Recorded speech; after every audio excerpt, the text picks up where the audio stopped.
Doctor Bhupen Hazarika. Doctor Bhupen Hazarika ভাৰতবৰ্ষৰ এগৰাকী মহান গায়ক, সংগীতকাৰ আৰু সাহিত্যিক আছিল। তেওঁক সুদৰ্শী গায়ক বুলি জনা যায়। ভূপেন হাজৰিকাৰ জন্ম 1926 চনৰ 8 ছেপ্টেম্বৰত অসমৰ শিৱসাগৰত হৈছিল। তেওঁৰ গানত সমাজ সংস্কৃতি আৰু মানৱতাৰ কথা দেখা যায়। মানুহে মানুহৰ বাবে নামৰ প্ৰসিদ্ধ গানেৰে মানুহৰ মাজত সহানুভূতিৰ বাৰ্তা প্ৰচাৰ কৰিছিল। তেওঁৰ গানত অসমীয়া সংস্কৃতিৰ সৌন্দৰ্য আৰু মানুহৰ জীৱন সংগ্ৰাম প্ৰতিফলিত হয়। ভূপেন হাজৰিকাই ভাৰতীয় সংগীত জগতত বিশেষ স্থান অধিকাৰ কৰিছিল।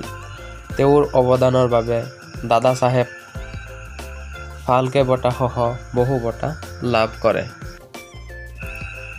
2019 চনত তেওঁক মৰণোত্তৰ বাবে ভাৰত ৰত্ন বঁটাৰে সন্মানিত কৰা হয়। উপসংহাৰ: ডক্টৰ ভূপেন হাজৰিকা অসমীয়া জাতিৰ গৌৰৱ। তেওঁৰ গান আৰু আদৰ্শ সদায় মানুহৰ মাজত জীয়াই থাকিব। মৰমৰ ছাত্ৰ-ছাত্ৰীসকল, এইখিনিয়ে আছিল ডক্টৰ ভূপেন হাজৰিকাৰ বিষয়ে চমুকৈ দুআষাৰ।